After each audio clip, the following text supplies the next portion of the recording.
పరిశుద్ధాత్మ కార్యంలో అన్న మా ప్రోగ్రాంని వీక్షిస్తున్న ప్రియులారా, ప్రభువైన యేసుక్రీస్తు శక్తిగల నామంలో మీ అందరికీ నా హృదయపూర్వక వందనాలు. మరి ఈనాటి వాక్య భాగ సందేశంలో మరి 666 ముద్రను గురించి అనేక విషయాలు తెలుసుకుందాం.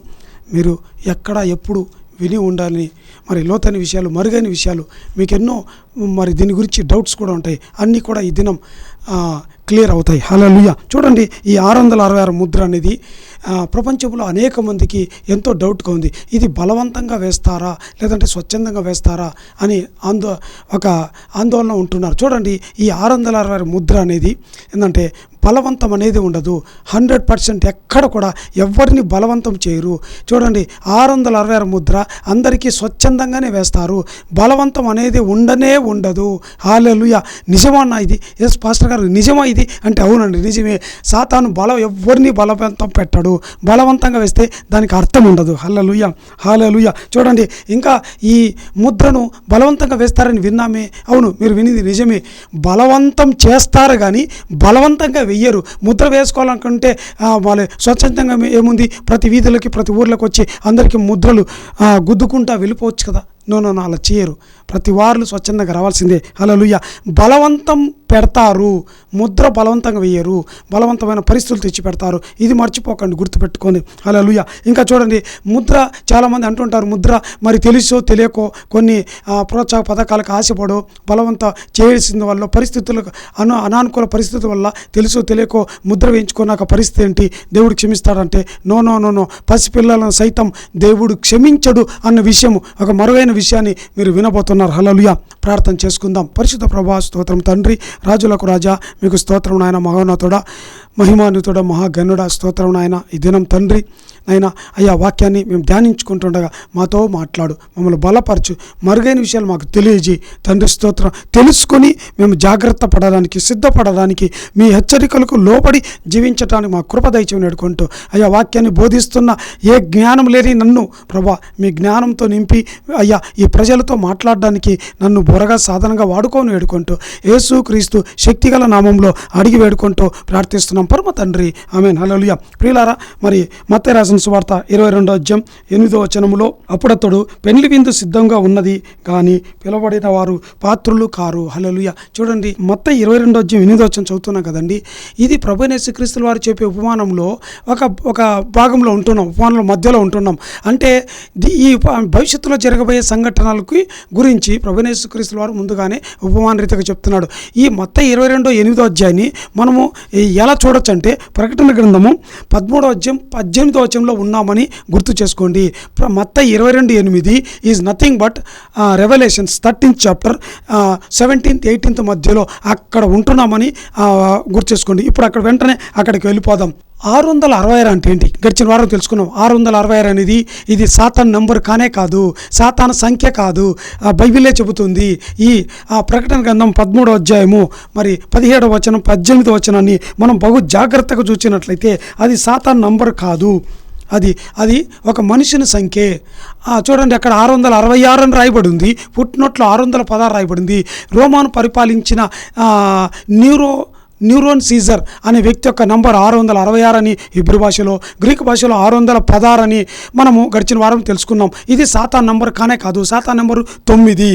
మొదట 12, 9కి వచ్చాడు, 9 నుంచి 6కి రివర్స్ అయ్యాడు. ఇది ఎంత గత వారంలో తెలుసుకున్నాం. చూడండి, 666 అనేది ఏంటంటే ఇది ఒక ముద్ర అనుకుంటున్నాం. చూడండి, అయితే ఈ 666 అనేది ఈ ముద్ర అనుకుందాం. చూడండి, కన్ఫ్యూజ్ కాకుండా నిమిత్తం ఒక క్లారిటీ చెప్తున్నా. చూడండి, 666 ముద్ర అని మీరు ఎంతోమంది చెప్తుండగా, నాలాంటి వాళ్ళు ఎంతోమంది చెప్తుండగా మీరు విని ఉన్నారు, గ్రహించి ఉన్నారు.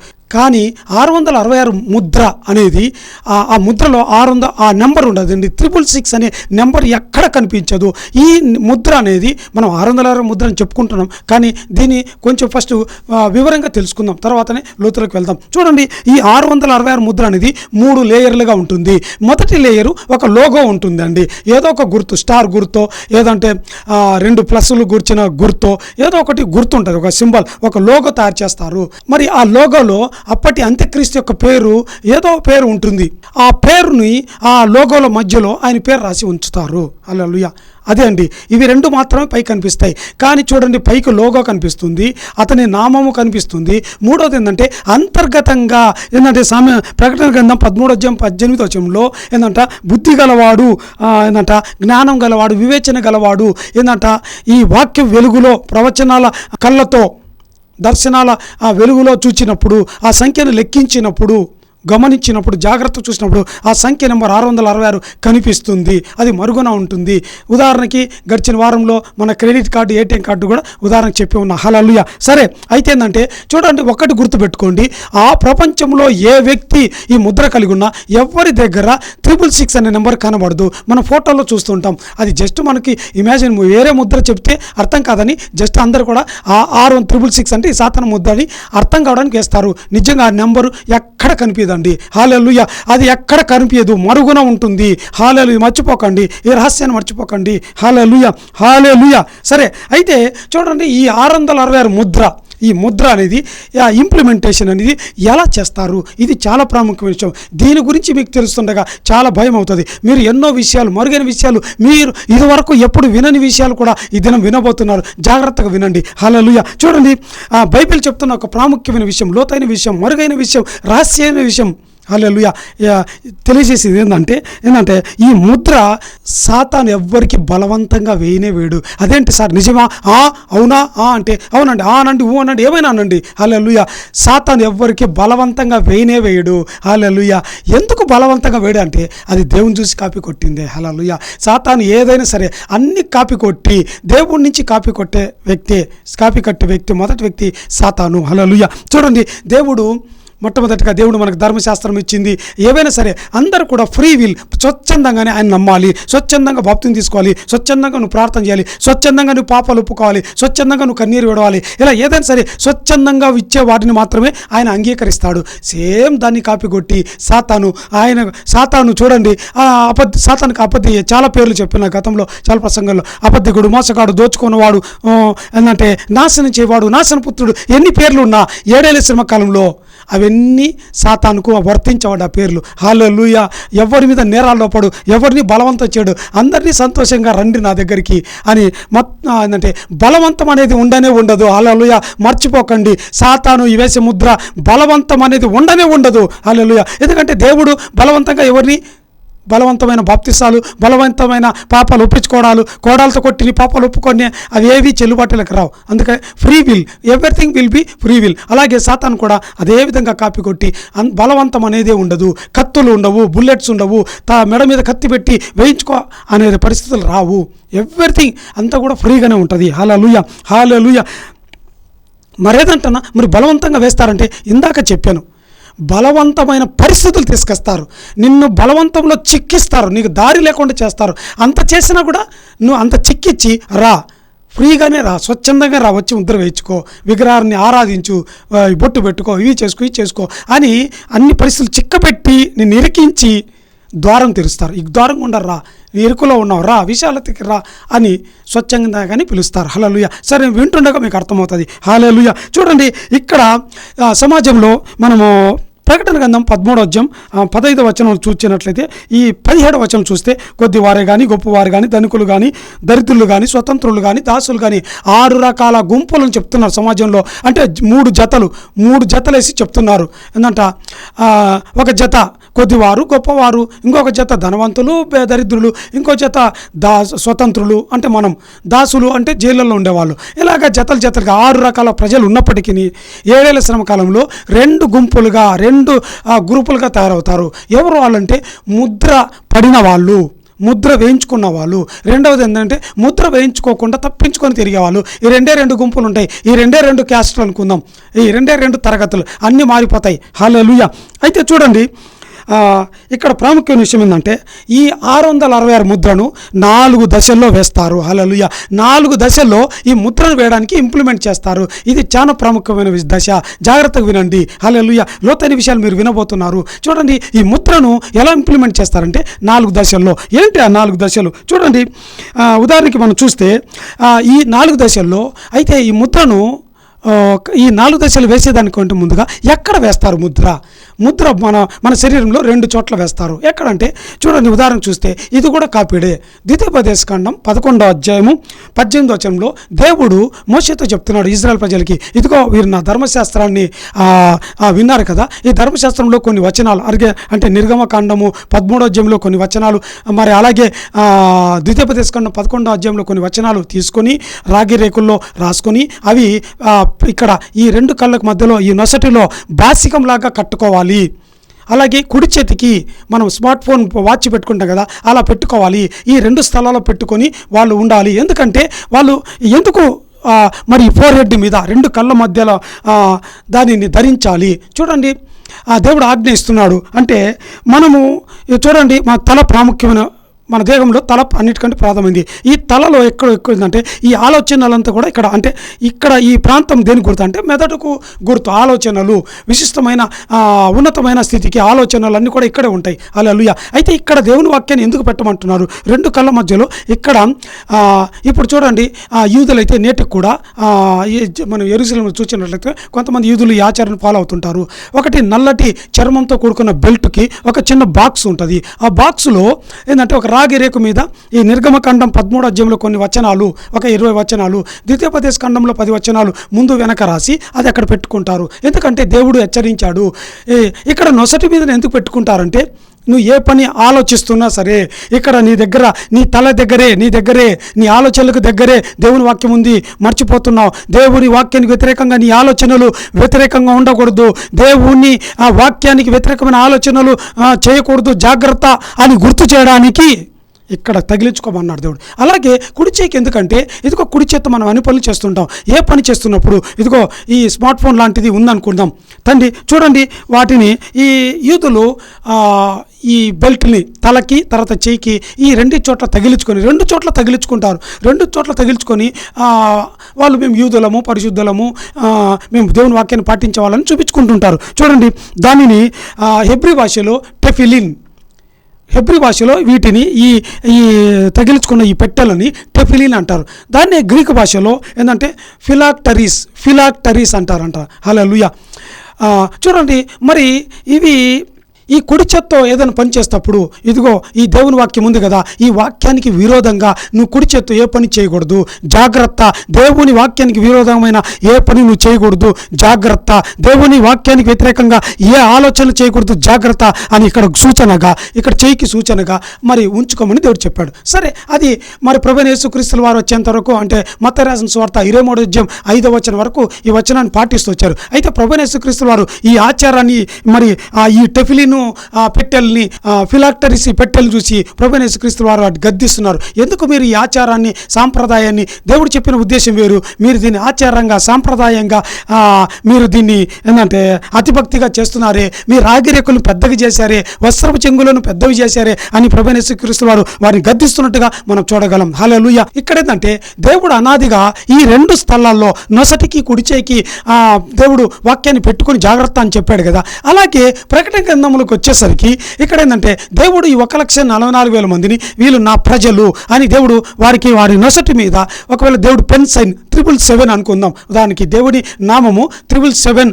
అనే రూపంలో ఉంటుంది అని గడిచిన వారం తెలుసుకుందాం. ఇలా నెంబర్ వేసిన తర్వాత సాతాను గమనిస్తున్నాడు. ఓహో, అయితే ప్రభువా ఇదిగో నీ ప్రజల మీదకి ప్రజల మీద ఒక ముద్ర వేసి, నేను తాకకుండా నీ ప్రజల మీద ఒక ముద్ర వేసి ఎవరు తాకకుండా ముట్టకుండా వాటిని నీ సొత్తుగా చేసుకున్నావా, వారి చుట్టూ నీ అగ్ని ప్రాకారం ఉంచావా? అయితే ఇదిగో నేను కూడా నా ప్రజలకి, నన్ను ఆరాధించే ప్రజలకి, ఇదిగో నా సొత్తుకి నేను ముద్ర వేస్తా.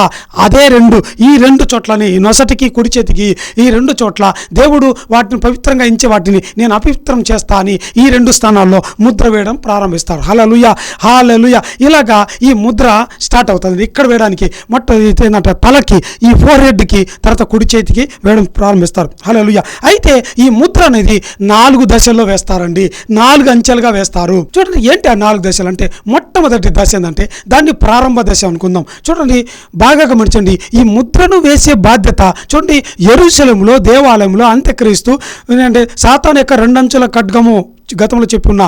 అంటే ఒక అంచులో సాతాను, నిమ్రోద్ ఆత్మ, మరి అంత్యక్రీస్తు ముగ్గురు అక్కడ కూర్చొని ఉంటారు. అయితే ఇంకా రెండవ అంచులో ఉన్నటువంటి అబద్ధ ప్రవక్త, ఈ 3 కప్పాత్మలు ఏం చేస్తుంటే మరి యెరూషలేములో ప్రపంచ దేశాలంతా వీరంతా తిరిగి ఈ ముద్రను ఇంప్లిమెంట్ చేస్తారు. హల్లెలూయా. ఇలా ఇంప్లిమెంట్ చేసే భాగంలో మొట్టమొదటిగా ఏంటంటే ప్రారంభ దశ. ఈ ముద్రను ముద్రించే మొదటి దశను ప్రారంభ దశ అంటారు. చూడండి, ఇక్కడ ఈ 3 కప్పాత్మలు ప్రపంచమంతా వెళ్ళిపోయి దేశాధ్యక్షులని, ప్రధానమంత్రులని, గవర్నర్లని, మంత్రులను, ఎమ్మెల్యేలను, ఎంపీసీలను, తర్వాత ఐఏఎస్, ఐపీఎస్ లాంటి గొప్ప గొప్ప అధికారులను, సెలబ్రిటీస్ను, ధనవంతులను అందరిలోకి వెళ్ళి దూరి వారితో మాట్లాడి, ఇదిగో వారికి ఆశ పుట్టించి, ఇదిగో మీకు ఇంత ధనం ఉంది కదా, నీకింత ఉంది కదా, ఈ అంత్యక్రీస్తుకు నువ్వు సాగిల పడితే అతనికి నువ్వు సహకరిస్తే నీ సెక్యూరిటీ ఉంటుంది అని అవి ఎంతగానో మాట్లాడి, చూడండి ఆ కాలంలో దేవుడు ఏంటంటే భ్రమ పెట్టి ఏంటంటే మోసపుచ్చి ఒక ఆత్మను పంపిస్తాడంట. అప్పుడు వాటి కప్పాత్మల యొక్క ప్రభావ మాటలు విని మోసపోయి ఏంటంటే హిప్నటైజ్ అయిపోయి అది చెప్పినట్లు చేయడం ప్రారంభిస్తారు. ఏంటంటే ఆశ కలిగి ఇప్పుడున్న అధికారం కంటే 2 అధికారం వస్తుంది, 2 పవర్ వస్తుంది, 2 ఆస్తులు సంపాదించుకోవచ్చని అందరూ ఏంటంటే ఇక్కడ ఈ ప్రారంభ దశలో మొత్తం ప్రపంచంలో ఉన్నటువంటి చూడండి ప్రకటన గ్రంథం 17వ అధ్యాయంలో కొద్దివారు కానీ గొప్పవారు కానీ, ఇక్కడ మొట్టమొదట గొప్పవారందరూ వస్తారు. గొప్పవారిలో ఎవరెవరు ఉంటారండి చూడండి.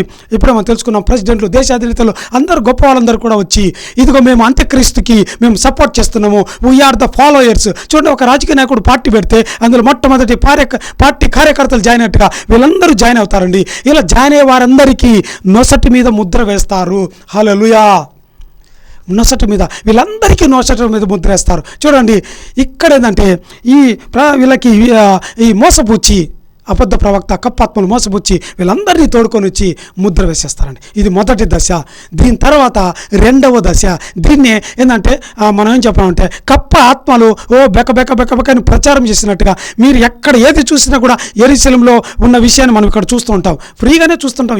మనం ఏ డబ్బులు రీఛార్జీలు కూడా చేస్తున్నా అన్ని విషయాలు నిరంతరం లైవ్లో కనిపిస్తూ ఉంటాయి. హల్లెలూయా. చూడండి, ఈ ప్రచార దశలో ఇక్కడ ఏంటంటే అబద్ధ ప్రవక్త 3 కప్పాత్మలు ప్రారంభ దశలో పనిచేశాయి. ఇప్పుడు ప్రచార దశలో ఈ నొసటి మీద ముద్ర ఉన్న వాళ్ళందరూ కూడా ఈ 4 తోడవుతారు. అంటే అబద్ధ ప్రవక్తకి 3 కప్పాత్మలకి వీళ్ళు తోడయ్యి వీళ్ళందరూ కూడా అంబాసిడర్గా మారిపోతారు. వీళ్ళందరూ కూడా ఏంటంటే మేము చూడండి ఈ నొసటి మీద ఒకప్పుడు చూడండి ఎవరైనా సెలబ్రిటీలు కానీ ఓటేసిస్తే లుక్ అని ఇలా చూపిస్తారు సింబల్. కానీ అప్పుడు ఏం చేస్తారంటే ఏంటంటే ఇలా చూపిస్తారు. ఇలా 2 వేలు చూపించి ఏంటంటే victory, we got victory, double victory, ఏంటంటే డబల్ ప్రొటెక్షన్, ఏంటంటే under the control of the anti Christ we have received this logo very ఏంటంటే ఎంతో మరి సూపర్ న్యాచురల్ ప్రొటెక్షన్ మాకు ఉంటుంది. ఈ ముద్రని ఇలా చూపించడం ప్రారంభిస్తారు. ఇలా కాదు, అది అప్పుడు ఇలా చూపిస్తారండి. హల్లెలూయా, హల్లెలూయా. అలాగా ఈ ప్రారంభ దశలో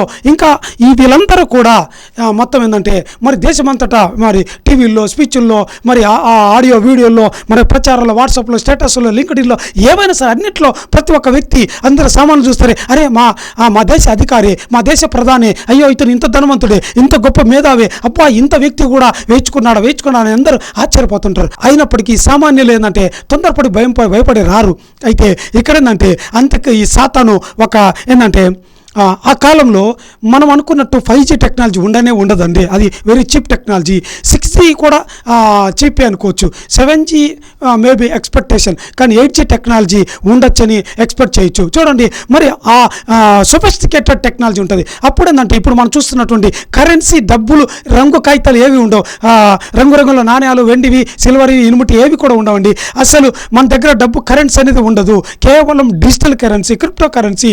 కేవలం ఏంటంటే అది ఆన్లైన్లో, క్లౌడ్లో, ప్రతి వారి బ్యాంక్ బ్యాలెన్స్లో ఉంటుంది. హల్లెలూయా. అలాంటి కరెన్సీ, అలాంటి చట్టాలు తెచ్చేసి ఉంటారు. అయితే ఇక్కడ ఏంటంటే ఈ ప్రారంభ ప్రచార దశలో ఎవరైతే ఈ ముద్రను వేయించుకుంటారో వారందరికీ ఏంటంటే దాదాపుగా 5 to 10 lakhs వాళ్ళకి డిజిటల్ కరెన్సీ మీకు ఫ్రీగా ఇస్తుంది. ముద్ర వేయించుకుంటుండగానే మీకు బ్యాంకు బ్యాలెన్స్లు ఓపెన్ చేయబడతాయి. మీరు ఎక్కడికైనా వెళ్ళి ఫ్లైట్ టికెట్ అయినా, ట్రైన్ టికెట్ అయినా, ఏదైనా సరే వాట్ ఎవర్ ఏదైనా సరే మీరు కొనుక్కోవచ్చు. 5 to 10 lakhs డబ్బులు మీకు వచ్చేస్తాయి. ఇంకా ఫ్రీబీస్. మీరు ఎక్కడికైనా వెళ్ళొచ్చు, ఏ హోటల్కైనా కొంత టైం వరకు ఫ్రీ, అన్లిమిటెడ్ టాకింగ్, అన్లిమిటెడ్ ఏవైనా సరే మీరు ఏదైనా చేసుకోవచ్చు. ఇలాంటి రకరకాల ఆశ్చర్యకరమైన అద్భుతమైన వండర్ఫుల్ ఫ్రీబీస్ ఎక్కడికి వెళ్ళినా పోస్టర్లు, డిజైన్లు, మరి సెల్ ఫోన్లలో, టీవీల్లో ప్రచారం. ఫ్రీబీస్ ఈ నాయకుడు ఇస్తున్నాడు, అంత్యక్రీస్తు మీకు ఫ్రీగా ఇచ్చేస్తున్నాడు, వాడుకోనండి. ఎవరు బీదవాళ్ళని ఉండకూడదు. ప్రతి వారి దగ్గర లక్షల డబ్బులు ఉంటుంది. తీసుకోండి, రండి, ముద్ర వేయించుకోండి. ఈ కొత్త టెక్నాలజీ హల్లెలూయా అని వచ్చేస్తుంది. ప్రజలందరూ వాటికి ఏంటంటే ఆశ్చర్యపోయి పరిగెత్తుకుంటూ వచ్చి క్యూ లైన్లో ఉండి స్వచ్ఛందంగా ముద్రలు వేసుకుంటారు. చూడండి, ఇక్కడ ఈ అడ్వర్టైజ్మెంట్ చేసినప్పుడు ఇక్కడ ఏంటంటే అందరికీ కుడి చేయి మీద వేసేస్తారు. హల్లెలూయా. ట్రాన్సాక్షన్ జరగాలి కదండి, అతి తక్కువ భాగం మాత్రమే తల మీద ఉంటుంది. వీళ్ళందరూ కూడా రాయల్స్ సెలబ్రిటీస్. అంటే చూడండి, ఒక పార్టీ, ఏదైనా పార్టీ తీసుకుందాం అనుకోండి, రాజకీయ పార్టీ, దానికి కొంతమంది మాత్రమే పార్టీ కార్యకర్తలు ఉంటారు. వాళ్ళకి మాత్రమే ఆ జెండాలు కప్పబడి ఉంటాయి. కానీ మిగిలిన వాళ్ళందరికీ ఓటు హక్కు ఉంటుంది. వాళ్ళతో కూడా ఫాలో అవుతుంటారు. వారు ఏమంటారంటే వారి కార్యకర్తలు, వీరు ఓటర్లు, వాళ్ళు ఫాలోయర్స్. సేమ్ అలాగే ఈ నొసటి మీద ఉండే వాళ్ళు అంటే ప్రెస్టీజియస్, రాయల్స్, ఏంటంటే ఉన్నతమైన వారు, అధికారులు, హల్లెలూయా, గొప్పవాళ్ళు కొందరికి మాత్రమే నొసట. కానీ ఇంకేంటంటే అది కేవలం 10% వారికి మాత్రమే ఉంటుంది. ఇంకా మిగిలిన 90%కి ఏంటంటే ఈ కుడి చేయి ముద్ర ఉంటుంది. అయితే అన్న, మరి బైబిల్లో ప్రకటన గ్రంథము 13:17 అక్కడ ఏంటంట దాని ముద్ర నొసటి ఏందనైనను కుడి చేయి మీదనైనను ఉంది కదా, మరి 2 చోట్ల వేస్తారా అంటే నో. ఇక్కడ నొసటి మీద ముద్ర వేసిన వారికి కుడి చేతి మీద వేయరు, కుడి చేత వేసిన వారికి నొసటి మీద వేయరు. చూడండి, ఒకటి గమనించండి. ఒక వ్యక్తికి 2 ఆధార్ కార్డులు ఇస్తారా? ఒక వ్యక్తికి 2 రకాల ఐడెంటిటీ కార్డులు ఇస్తారా? ఒక వ్యక్తికి 2 రకాల బ్యాంక్ అకౌంట్లు ఇవ్వచ్చేమో, కానీ ఇక్కడ ఏంటంటే ఆధార్ నెంబర్ ఇవ్వరు కదా. అలాగే ఇక్కడ ఏంటంటే ఈ ఒక వ్యక్తికి ముద్ర వేస్తున్నారంటే అతనికి దాంతో అన్ని ఎక్కడికి వెళ్ళినా అతనికి వీసా, ఇంటర్నేషనల్ వీసా ఉంటుంది దాంట్లో. ఇప్పుడు చూడండి, ఆధార్ కార్డుకి కేవలం నంబర్లే ఉంటాయి, కానీ ఈ నంబర్తో ప్రపంచంలో ఎక్కడైనా ఏమైనా కొనుక్కోవచ్చు, ఏ దేశ విదేశాలకైనా నువ్వు వెళ్ళొచ్చు. నో వీసా, నో పాస్పోర్ట్, ఏముండదు. ఈ నంబర్ ఉంటే చాలు. ఈ నంబర్ ఏంటంటే 666 కాదండి, అది నీవు నేను అనుకున్న నంబర్. ఏంటంటే ప్రజలందరూ కూడా మనకు ఒకప్పుడు పాస్పోర్ట్లు అవసరమే, ఏంటంటే ఈ అధికారులకి లంచాలు ఇవ్వలేక ఏంటంటే వాళ్ళ దగ్గరికి వీళ్ళ దగ్గరికి వెళ్ళి తిరగలేక అల్లాడు. ఈ నంబర్తో ఎక్కడికైనా వెళ్ళొచ్చు. హల్లెలూయా. ఎక్కడికైనా ఫ్రీ ఫ్లైట్ టికెట్ కూడా ఇస్తారు. హల్లెలూయా. తిరిగేసి రావచ్చు, ఎక్కడైనా కొనొచ్చు, తిరగచ్చు. అంత ఫ్రీగా ఉంటాయి. అసలు అప్లికేషన్స్ అనేవి ఉండవు. ఈ ముద్రతో నీకు అన్ని ఓపెన్ అయిపోతాయి. హల్లెలూయా. అంత అట్రాక్టివ్గా ఉంటాయి. ప్రజలందరూ కూడా కరోనా వచ్చినప్పుడు వ్యాక్సిన్ వేయించుకోవడానికి స్వచ్ఛందంగా వేసుకున్నారు. ఎవ్వరు బలవంతంగా ఏ గవర్నమెంట్ మీ ఇంట్లోకి వచ్చి తుపాకీ పెట్టి మీ ఇంట్లో 3 వ్యాక్సిన్ వేయించుకొని రండని ఏ ఇంట్లో మీకు దాడికి వచ్చారండి? రాలేదు కదా. ప్రతి వాళ్ళు స్వచ్ఛందంగానే వెళ్ళి ప్రాణాలు కాపాడుకోవడానికి వెళ్ళారు. సేమ్ ఇక్కడ కూడా ఏంటంటే ఈ అట్రాక్షన్కి ఆకర్షితులై మోసపోతారు. చూడండి, సాతాను ఇంత చేస్తుందా? అందరికీ డబ్బులు ధారాళంగా లక్షల కొద్దీ డబ్బులు పంచుతుంది. సాతాను కాల్సింది డబ్బు కాదు. సాతాను కాల్సింది ఒక ఆత్మ తను ఆరాధించేవాడుగా తను స్వచ్ఛందంగా రావాలా. అందుకోసం ఏమైనా చేస్తుంది. చూడండి, మత్తయి రాసిన సువార్త 4వ అధ్యాయము మనము 9వ వచనంలో మనం చూసినట్లయితే ఇక్కడ సాతాను ప్రభువైన యేసుక్రీస్తు వారిని ఒక మిగులు ఎత్తైన కొండ మీద తీసుకెళ్ళి, చూడు, ప్రపంచ రాజ్యాలు, లోక రాజ్యాలు మహిమ చూడు, నాకు సాగిలపడి మొక్కుతే ఇవన్నీ నీకే ఇస్తా. హల్లెలూయా. చూడండి, ప్రభువైన దేవుడికే బేరసారాలు ఆడుతుంది. దేవుడికే ఫ్రీబీస్ అన్ని ఆఫర్లు చూపిస్తూ ఉంది. హల్లెలూయా. ఇంకా మనం ఏ మాత్రంలో ఇలాగా ప్రజలందరికీ నిజంగానే ఫ్రీబీస్ ఇస్తారు కాబట్టి వాళ్ళు వాలంటీర్గా మాకు అంత్యక్రీస్తు మా దేవుడు, ఆయనే మా రక్షకుడు, ఆయనే మమ్మల్ని ఎక్కడికైనా తీసుకెళ్తాడు, మనల్ని రక్షిస్తాడు అన్న పుడుతుంది అండి. హల్లెలూయా. ఇలా ఈ ప్రచార దశ కేవలం ఒక 6 నెలల నుంచి 1 ఇయర్ లోపు పెడతారండి. ఇది 2వ దశ. ఇంకా చూడండి, ప్రాముఖ్యంగా ఈ దశ అయిపోతుంది. ఇప్పటికీ దాదాపుగా ప్రపంచంలో దాదాపుగా ఎక్కువ మంది అంటే అన్యులందరూ కూడా మొత్తం వాళ్ళు తల్లిదండ్రులు పిల్లలకు కూడా వేయిస్తారు. ప్రాముఖ్యంగా గుర్తుపెట్టుకోండి, తల్లిదండ్రులు కూడా పిల్లలు కూడా వేయిస్తారు. హల్లెలూయా. వెయిట్ ఫర్ 1 minute, 1 నిమిషం ఆగండి. చూడండి, ఇక్కడ ఒక లోతైన మర్మమైన విషయం మీకు ఎవరు చెప్పలేదు, మీకు తెలియదు. హల్లెలూయా. ఏంటంటే చూడండి, దేవుని యొక్క రహస్య రాకడ, రాప్చర్ వచ్చినప్పుడు ఆ రాప్చర్లో ఎవరు ఎత్తబడతారండి? 2 రకాల గుంపుల ప్రజలు ఎత్తబడతారు. 2 రకాల గుంపులు ఎత్తబడతారని తెలుసు. అవునన్నా, అందులో వింత ఏముంది? అవును, నిజం, మాకు తెలుసు. మనకంటే ముందుగా చనిపోయి పాతి పెట్టబడిన పరిశుద్ధులందరూ మొదటి గుంపుగా ఎత్తబడతారు. రెండవది, ఒకవేళ నీవు నేను మనమందరం అంటే ఈ యేసుక్రీస్తు నామంలో రక్షణ పొంది పరిశుద్ధాత్మ పొందుకున్న అంతా ఎత్తబడతారు. నిజమే కదా? కాదు, నో అండి. 2 గుంపులు అంటే సరే మీకు అర్థం కావడం కోసం 4 రకాల గుంపులు ఎత్తబడతారు. అందులో 2 గుంపులు, ఒకటి విశ్వాసులని గుంపు, రెండోది అవిశ్వాసులని గుంపు. ఏంటంట, మొదట విశ్వాసులని గుంపు ఎత్తబడతారు, తర్వాత అవిశ్వాసులని గుంపు ఎత్తబడతారు. ఇది మీకు తెలీదు. అదేంటన్నా, వాట్ ఆర్ యూ టాకింగ్ అన్న? ఏం చెప్తున్నా? అవిశ్వాసులు దేవుని రాకడలో అంటే ఈ రాప్చర్లో ఎత్తబడతారా? నిజమన్నా, నిజం. ఇట్స్ ట్రూ, 100% నిజం. నేను చెబుతుండగా నీ కళ్ళు తెరవబడతాయి. హల్లెలూయా. మొట్టమొదటిగా విశ్వాసులందరూ ఎత్తబడతారు, రెండవదిగా అవిశ్వాసులు ఎత్తబడతారు. ఎవరు అవిశ్వాసులు? సరే, మీకు ఇది అర్థం కాలేదు కదా, దీన్ని వేరే విధంగా చెప్తా. మొట్టమొదటిగా 2 గుంపులు ఎత్తబడతారు మీరు అనుకున్నట్టే.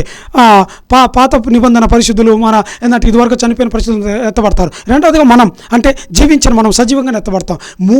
మూడో గుంపు ఎవరంటే విశ్వాసులు. యేసుక్రీస్తు నామములో రక్షణ పొంది బాప్తిసం పొంది అభిషేకం పొందుకొని ఇలా ఎత్తబడుతున్నారు కదండి. మరి వారి పిల్లలు ఏం కావాలండి? హల్లెలూయా. పసిపిల్లలు అంటే దాదాపుగా 0 అంటే 1 పుట్టిన మొదటి రోజు నుంచి 12 సంవత్సరాల లోపల పసిపిల్లలందరూ కూడా, విశ్వాసుల పిల్లలందరూ కూడా ఎత్తబడతారు. 3వ గుంపు. మూడో గుంపులో విశ్వాసులు ఎత్తబడతారు. హల్లెలూయా. పరలోక రాజ్యము నీకు నాకు కాదు, నీలాంటి వాళ్ళు నాలాంటి వాళ్ళు కాదు. పరలోక రాజ్యం పసిపిల్లల లాంటిది. పసిపిల్లలందరూ పరలోకానికి ఎత్తబడతారు. హల్లెలూయా. మర్చిపోతున్నారు. ఈ మర్మాన్ని మీరు ఎప్పుడు వినలేదు. పసిపిల్లలందరూ కూడా డైరెక్ట్గా దేవుని దగ్గరికి వెళ్ళిపోతారు. మధ్యలో చూడండి, మధ్య రాకమునిపే మధ్యలో మీ పిల్లలు ఎవరైనా చనిపోయి ఉంటారు అనుకోండి, 12 సంవత్సరాల లోపు పసిపిల్లలు అలా డైరెక్ట్గా పరలోకానికి వెళ్ళిపోయింటారు. వాడు ఎత్తుకొని ఉంటాడు, దేవుడు రొమ్మున ఉంటారు వాళ్ళు. హల్లెలూయా. మర్చిపోకండి, మా రాకడలోనే కాదు మిగతా సమయంలో కేవలము విశ్వాసుల పిల్లలే కాదండి. మర్చిపోండి. 4వ గుంపు అదే ఈ 3వ గుంపులో అవిశ్వాసులు ఉన్నారు. ఏంటంటే లోకములో కేవలం విశ్వాసులే ఎత్తబడుతున్నారు. చనిపోయిన వారైనా సరే, బ్రతికున్నారైనా సరే, మరి వాళ్ళ పిల్లలు ఎత్తబడుతున్నారు. మరి లోకంలో పిల్లలు ఉన్నారు కదండి. దేవుడు అంటున్నాడు యోనాతో, ఇదిగో కుడి ఎడమలు ఎరుగని ఆ ప్రజలు ఉంటున్నారు, వారు అవిశ్వాసుల పిల్లలే. ఇలాగ అవిశ్వాస పిల్లలందరూ కూడా ఏ భేదం లేకుండా, ఏంటంటే అవిశ్వాసం కాకుండా 13 సంవత్సరాలలోపు పసిపిల్లలు, ప్రపంచమంతా ఉన్న పిల్లలందరూ కూడా దేవుని దగ్గరికి ఆ మధ్య రాకడలో ఎత్తబడతారు. హల్లెలూయా. భూమి మీద అంటే 12 సంవత్సరాలలోపు పిల్లలు ఎవరు ఉండరు. కేవలం 13th నుంచి యూత్ నుంచి ముసలి వరకు ఉంటారు. అవిశ్వాసులే, విడవబడిన వారులే ఉంటారు. 4వ గుంపు ఎవరయ్యా అంటే ఈ 13 సంవత్సరాల వయసు నుంచి ముసలి వారి దగ్గరికి మెంటల్లీ బ్యాలెన్స్డ్ క్రిపుల్డ్ పర్సన్స్ కాదండి, కుంటివారు, గుడ్డివారు, మూగవాళ్ళు కాదు, మెదడు పనిచేయక పిచ్చోలుగా తిరుగుతూ ఉంటారు. చిన్నప్పటి నుంచే ఉంటుంటారు, వాళ్ళకి తెలియదు. వాళ్ళు దేవుని దృష్టిలో పసిపిల్లలతో సమానమే. వాళ్ళు 4వ గుంపు వాళ్ళు ఎత్తబడతారు. ఈ విధంగా 4 రకాల గుంపులు ఎత్తబడతారు. మొదట విశ్వాసులు, 2 అంటే చనిపోయిన విశ్వాసులు, రెండోది బ్రతికున్న విశ్వాసులు, మూడవది పిల్లలందరూ, సమస్త పిల్లలందరూ కూడా ఎత్తబడతారు. 4వదిగా ఏంటంటే పిచ్చి వాళ్ళు మొత్తం అంతా కూడా ఎత్తబడతారు. మీ వీధిలో ఎవరైనా పిచ్చి వాళ్ళు ఉంటున్నారని నువ్వు చిన్నప్పుడు చూస్తుంటావు, పిచ్చి వాళ్ళు నవ్వుతుంటావేమో, కానీ వాళ్ళు ఒక దినం నిన్ను చూసి నవ్వుతుంటారు. హల్లెలూయా. పరలోకంలో దేవునితో వాళ్ళు కలిసి నడుస్తుంటారు, దేవుని సన్నిధానంలో ఉంటారు. అందుకే పిచ్చి వాళ్ళని ఎప్పుడు తక్కువగా చూడకండి. హల్లెలూయా. దేవుని దృష్టిలో వాళ్ళు పసిపిల్లలే. హల్లెలూయా. సరే, ఇలాగా ఈ గుంపులంతా ఎత్తబడిన తర్వాత 7 ఏళ్ల శ్రమకాలంలో పసిపిల్లలని వాళ్ళు ఉండరు. ఉంటారు. అంటే ఈ 7 ఏళ్ల శ్రమ కాలంలో సంఘం ఎత్తబడిన తర్వాత కొందరు పెళ్ళిళ్ళు చేసుకుంటారు కదా, పిల్లలు పుడతారు. అంటే ఈ ముద్ర వేసటానికి పిల్లల వయసు కేవలం 3 ఏళ్ళ లోపే ఉంటారు. 3 ఏళ్ల నుంచి 12 ఏళ్ల వరకు ఎవరు పిల్లలు ఉండరు. పసిపిల్లలు 3 ఏళ్ల వరకు, 13 ఏళ్ల నుంచి వృద్ధుల వరకు ఉంటారు. హల్లెలూయా. అర్థమైంది కదండి. అయితే ఇక్కడ తల్లిదండ్రులు ఈ పసిపిల్లలకు పుట్టినరోజు నుంచే వేస్తారు, ముద్ర ఇస్తారు అన్యులు. ఎందుకంటే పిల్లోడికి కూడా వాడి అకౌంట్లో 10 లక్షలు బ్యాలెన్స్ వస్తుంది, ఫ్రీ టికెట్, ఎక్కడికైనా ఏదైనా మందులు, హాస్పిటల్ అన్నీ కూడా ఎవ్రీథింగ్ ఫ్రీ అదన్నీ చూసి పిల్లలకు వేయిస్తారు. హల్లెలూయా. కానీ ముద్ర వేయించుకుంటే, పిల్లలకు వేయించినా సరే, దేవుడి పిల్లల్ని కూడా తిరిగి రాకొచ్చినప్పుడు అందరినీ ఖడ్గంతో హతం చేస్తున్నాడు. అదేంటన్నా, దేవుడు యోనాతో మాట్లాడే కదా, కుడి ఎడమలు ఎరగని ప్రజలు అన్నాడే. అవును, ఆయన కనికరం గల దేవుడు అంటే అవును అప్పుడు. కానీ 7 ఏళ్ల శ్రమకాలంలో దేవుడు కనికరవంతుడు కాదు, ఆయన కఠినాత్మంగానే ఉంటాడు. ఈ పసిపిల్లలందరినీ హతము చేస్తాడు, వాళ్ళ రక్తాన్ని చిందిస్తాడు. వాళ్ళు కేవలం శారీరకంగా చనిపోతారు, ఆత్మలు మాత్రం దేవుని దగ్గరికి వెళ్తాయి. తీర్పులో పసిపిల్లలు నిలబడరు. ఇది రహస్యం. హల్లెలూయా. సరే, ఇంకా 3వ దశ ఏంటంటే ఈ మూడవ దశలో మెజార్టీ ప్రజలు ఏం చేస్తారంటే వచ్చే వారం ఈ మూడవ దశ, నాలుగవ దశను గురించి మనం అనేక విషయాలు తెలుసుకుందాం. హల్లెలూయా. దేవుడిచ్చిన వాక్య భాగం దీవించును గాక. Praise the Lord. హల్లెలూయా.